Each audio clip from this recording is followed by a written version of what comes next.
নমস্কার। আপনার সন্তান যদি লেখাপড়ায় অমনোযোগী হয় এবং লেখাপড়া করার পরেও সে কিছু মনে রাখতে পারছে না, স্মৃতিশক্তি কমে যাচ্ছে, সেই ক্ষেত্রে একটা দুর্দান্ত পদ্ধতি বলছি।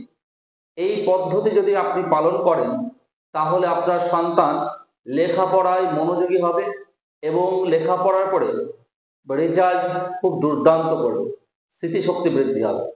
সেটা কি করতে হবে? বুধবারের দিন বেল গাছের পরগাছা, মানে বেল গাছের উপরে আর এক ধরনের গাছ হয়, সেই গাছের শেকড় অথবা ডাল আপনি তুলে নিয়ে এসে সেটাকে আপনার সন্তানের বাহুতে অথবা গলায় সবুজ সুতো দিয়ে ধারণ করা। আমি গ্যারান্টি দিয়ে বলছি, আপনার সন্তানের লেখাপড়ার মনোযোগী হবে এবং লেখাপড়া মনে রাখতে পারবে। এটা আমি অনেক ছাত্রছাত্রীর ক্ষেত্রে প্রয়োগ করেছি। এটা আপনাদের মধ্যে প্রকাশ করলাম ভিডিওর মাধ্যম দিয়ে। এটা করুন, গ্যারান্টি কাজ হবে। জয় শ্রীকৃষ্ণ, জয় রাধা, জয় মা দুর্গা।